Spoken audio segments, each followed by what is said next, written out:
নমস্কাৰ এই মুহূৰ্তত অসমৰ জনতাৰ বাবে এটা অত্যন্ত ভাল খবৰ দিব বিচাৰিছো ইতিমধ্যে মুখ্যমন্ত্ৰী ডাঙৰ ঘোষণা কৰিছে যে 1 আগষ্টৰ পৰা সকলো চৰকাৰী আঁচনিৰ সুবিধা লাভ কৰিব অসমৰ জনতাই ইতিমধ্যে একাংশ চৰকাৰী আঁচনি বন্ধ হ'ব বুলি চৰ্চা চলিছিল অসমত আৰু সেই চৰ্চাৰ অৱসান ঘটালে এবাৰ মুখ্যমন্ত্ৰী হিমন্ত বিশ্ব শৰ্মাই আৰু মুখ্যমন্ত্ৰীৰ মতে কোনো চৰকাৰী আঁচনি বন্ধ নহয় সকলো চৰকাৰী আঁচনি চলি থাকিব আৰু 1 আগষ্টৰ পৰা জনতাই লাভ কৰিব সকলো চৰকাৰী আঁচনিৰ পুনৰ সুবিধা কিন্তু বাজেট অধিৱেশন ৰাজ্যৰ ইতিমধ্যে ঘোষণা কৰা হ'ল গতিকে 1 আগষ্টৰ পৰা অসমৰ ৰাইজে লাভ কৰিব সকলো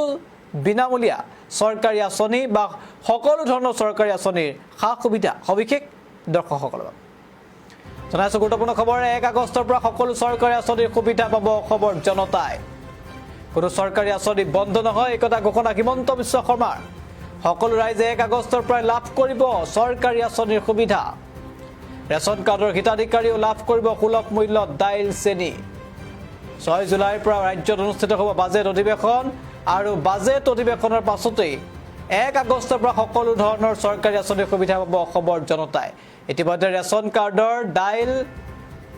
দাইল আৰু চেনি বিনা সুলভ মূল্যত নাপাব বুলি চলিছিল চৰ্চা সেই চৰ্চাৰ এক প্ৰকাৰ অৱসান ঘটালে মুখ্যমন্ত্ৰীয়ে সকলো ধৰণৰ আঁচনিৰ সুবিধা লাভ কৰিব বুলি ঘোষণা হিমন্ত বিশ্ব শৰ্মাৰ পুনে পুনে ডক্টৰ শৰ্মাৰ বিশেষ মন্তব্য আগবঢ়াইছে ৰাজ্যত বাজেটখন পাছ নোহোৱা কাৰণে বিশেষকৈ প্ৰত্যেক 5 বছৰৰ মূৰত আমি ভোট অন একাউণ্টছ কৰোঁ ফেব্ৰুৱাৰী মাহত আৰু 3 মাহলৈকে খৰচ কৰাৰ আমি অনুমতি পাওঁ আৰু তাকো মূলতঃ দৰমহাৰ ক্ষেত্ৰত তাৰ কাৰণে আমাৰ ৰাজ্যৰ বহু কেইখন উন্নয়নমূলক আঁচনি এইকেইটা দিন আমাৰ বন্ধ হৈ আছে বা যিমান বাজেটত টকা আছিলে সিমানেদি মাত্ৰ কৰি থকা হৈছে তাৰ পৰিপ্ৰেক্ষিতত আমি 6 জুলাইত অসম বিধানসভাৰ বাজেট অধিৱেশন আমি আহ্বান কৰিছো যাতে 1 আগষ্টৰ পৰা প্ৰতিটো চৰকাৰী আঁচনিৰ সুবিধা নিয়মীয়াভাৱে অসমৰ ৰাইজে পাব পাৰে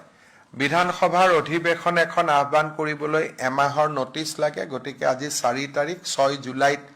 আমি পাতিব খুজিছো আৰু 6 জুলাইৰ ভিতৰত বাজেট হলে 28-29 জুলাইত পাছ হৈ যাব 1 আগষ্টৰ পৰা সকলো চৰকাৰী আঁচনিৰ সুবিধা আগৰ দৰে অসমৰ ৰাইজে লাভ কৰিব পাৰিব এই অসুবিধাৰ কাৰণে যেহেতু বিভিন্ন বাতৰি কাকতত বেলেগ বেলেগ কৰি কথা ওলাই আছে আঁচনি বন্ধ কৰি দিলে অমুক কৰি দিলে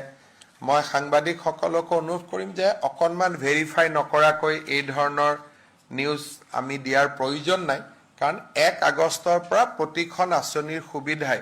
অসমৰ ৰাইজে নিয়মীয়াকৈ পাব আমাক খালি পূৰ্ণাংগ বাজেটখন পাছ হ'ব লাগে 6 জুলাইত আমি পূৰ্ণাংগ বাজেট অধিৱেশন পাতিছো 21 দিনৰ বাজেট অধিৱেশন হ'ব আৰু পৰৱৰ্তী সময়ত আমাৰ 1 আগষ্টৰ পৰা প্ৰতিখন চৰকাৰী আঁচনিয়ে আমি নিয়মীয়াকৈ পৰিচালনা কৰিবৰ বাবে সুবিধা পাম